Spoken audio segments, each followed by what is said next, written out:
Myocardial viability assessment is important prior to decision on revascularization. The term viable myocardium is applied to myocardium with a potentially reversible contractile dysfunction in patients with coronary artery disease. It can be divided into stunned myocardium and hibernating myocardium. Stunned myocardium has prolonged contractile dysfunction after a transient ischemic episode and coronary reperfusion. This automatically recovers over a period of time. Stunned myocardium is commonly noted after thrombolysis and primary percutaneous coronary intervention.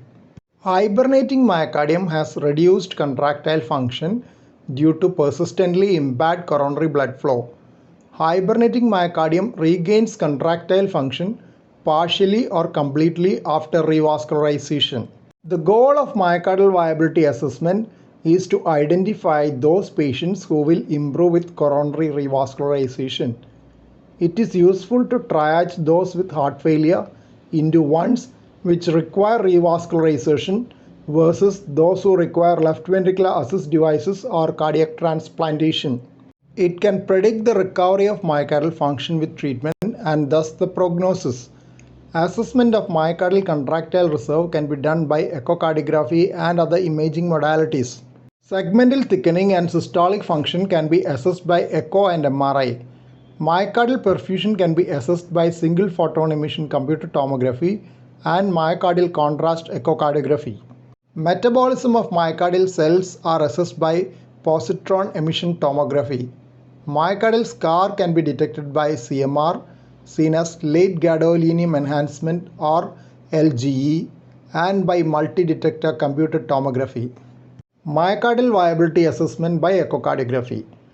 Diastolic wall thickness will give an idea regarding the myocardial viability. Thin and hyperdense myocardium is likely to be scarred and non-viable. Dobutamine stress echocardiography documents the contractile reserve of the myocardium and hence indicates viability. Myocardial perfusion is assessed by myocardial contrast echocardiography. Strain and strain rate imaging is done by tissue Doppler and speckle tracking. There are various methods of assessing diastolic function using Doppler and tissue Doppler echocardiography. And diastolic wall thickness is one of the simplest methods to screen for myocardial viability, which cardiac surgeons check most often. And diastolic wall thickness more than 5.5 mm has a sensitivity of 94%, albeit with a low specificity of 48% for detection of myocardial viability.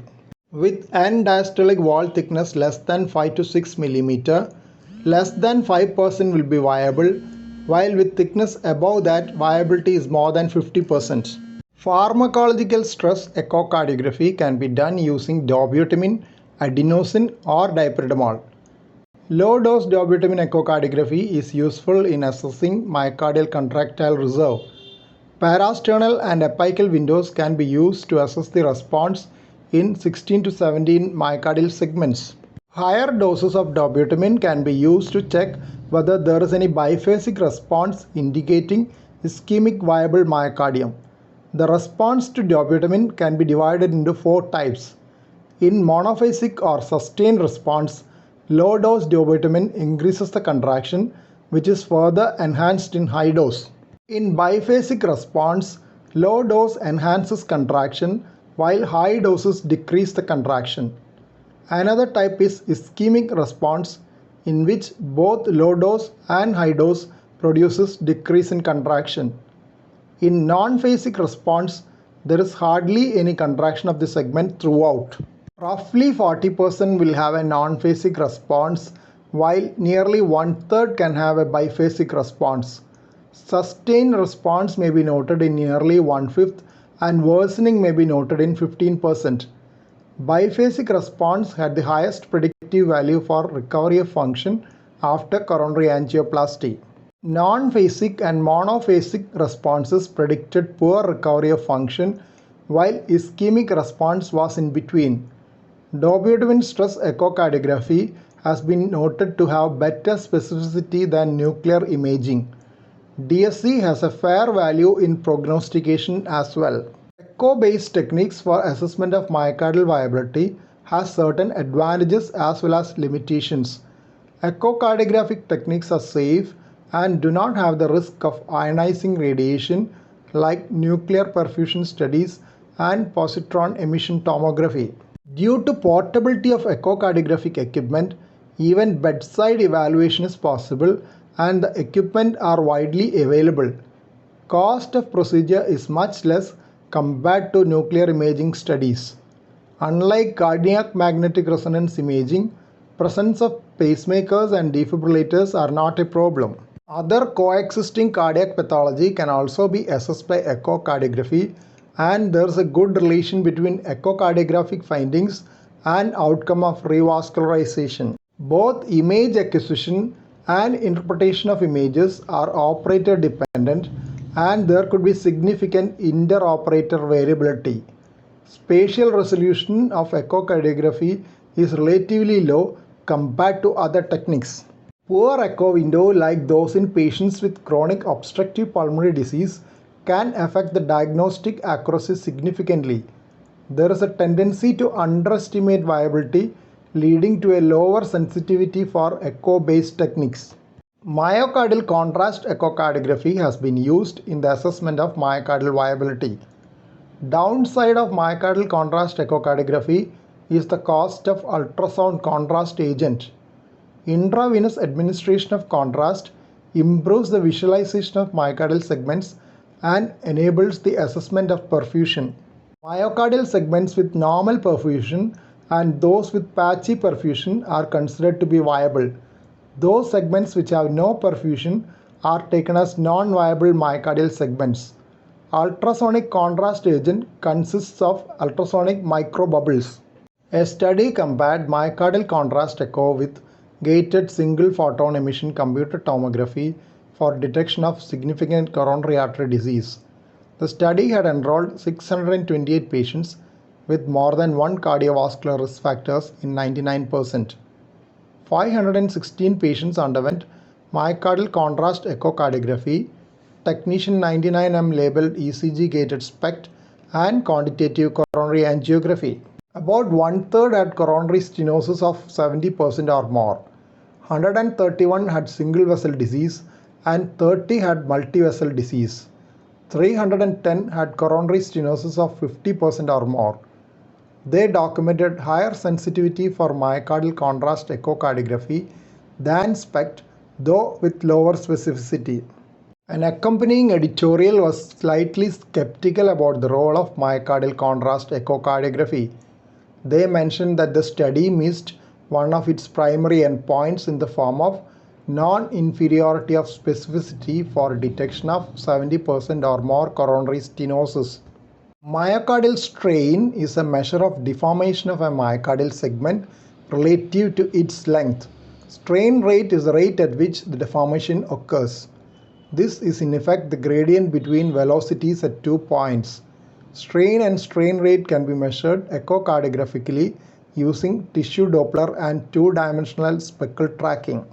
A change of radial myocardial strain of more than 9.5% has been shown to have a sensitivity of 83.9% and a specificity of 81.4% for detection of myocardial viability.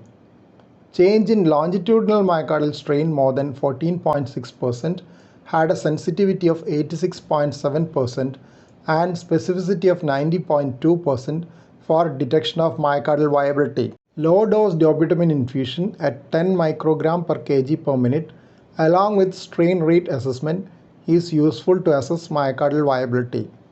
Increase in peak systolic strain rate of more than minus 0.23 per second gave a sensitivity of 83% and specificity of 84% compared with FDG PET as gold standard for detection of myocardial viability.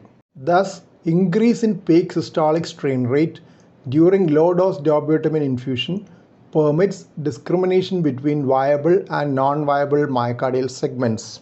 Cardiac magnetic resonance imaging can be used to assess myocardial viability. Preserved myocardial wall thickness of more than 5.5 mm has a good sensitivity of 95% but low specificity for detecting myocardial viability on CMR. Delayed or late gadolinium enhancement on CMR indicates myocardial scar. If the extent of scar is less, as indicated by less than 50% transmural extent of hyperenhancement, it indicates viability. If 4 or more dysfunctional segments show viability, it has a good sensitivity of 95%, again with low specificity of 45%. Dobutamine cine MRI is useful in assessing the contractile reserve of the myocardium. Improvement in myocardial thickening of more than 2 mm with low dose dobutamine CMR is indicative of viability. CMR has the advantage of an accurate assessment of the extent of myocardial scar with superior spatial resolution. Wall thickness can be accurately measured by CMR. The image quality is not limited by characteristics of patient chest wall as in echocardiography. There is good inter-observer and intra-observer agreement in the assessment of LGE. CMR has good sensitivity and a fair specificity. Some of the limitations of CMR are its high cost, limited availability, longer imaging time, and restrictions in patients with cardiac implantable electronic devices. Claustrophobia of patients may sometimes prevent CMR imaging. Gadolinium enhancement is not suitable in those with low glomerular filtration rate of below 30 ml per minute. Irregular heart rhythms make gating difficult. Sick patients may find breath holding difficult. While performing dobutamine stress, there are technical difficulties in monitoring the patient in the MRI suite. Multi-slice computed tomography can be used for assessing myocardial viability. Iodinated contrast used for CT scanning accumulate in infarcted myocardium, similar to what happens with late gadolinium enhanced MRI. With the high spatial resolution inherent to MDCT, differentiation of transmural and subendocardial infarction is possible. Old infarcts have lower density on CT compared to recent infarcts. In general, there is good agreement between LGE MRI and late enhancement noted on MDCT.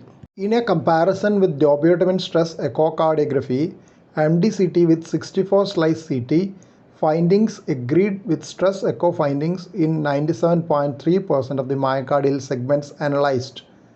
Disagreement was noted only in 2.7% of the segments. Overall, MDCT has not become as popular as echo, CMR, technetium 99M systemib and PET for the assessment of myocardial viability. MDCT has higher radiation exposure than other modalities, and it does have a potential risk of contrast-induced acute kidney injury. Rust and nitroglycerin myocardial viability scan. Rust images were obtained after intravenous administration of 8 millicurie of 99M technetium. 25 millicurie of 99M technetium was injected hours later, and after 0.5 milligram of sublingual nitroglycerin and rust-gated images obtained. Exercise was deferred in view of clinical background of triple vessel disease and severe left ventricular dysfunction. Rust images showed a moderately dilated left ventricle and no pulmonary uptake of tracer. Perfusion abnormality was noted in the inferior wall and infralateral segments. There was some improvement of perfusion with nitroglycerin. Gated single photon emission computed tomography analysis showed global hypokinesia with a global ejection fraction of about 23%. Positron emission tomography is usually taken as the gold standard for assessment of myocardial viability. PET scan with 13 ammonia gives the perfusion, while 18 FDG shows the metabolic activity of the myocardium. A mismatch between perfusion and metabolism, whereby underperfused region of myocardium is shown to have active metabolism, is an indicator of myocardial viability. Important advantages of PET are that validity is well established and it has an excellent sensitivity.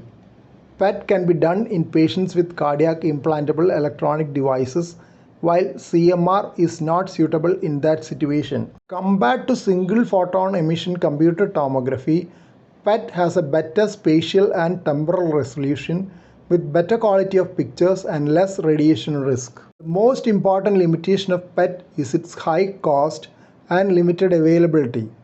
It has some radiation risk when compared to echocardiography and cardiac magnetic resonance imaging. Here are the first set of references on myocardial viability assessment. Second set of references are here. These are the third set of references.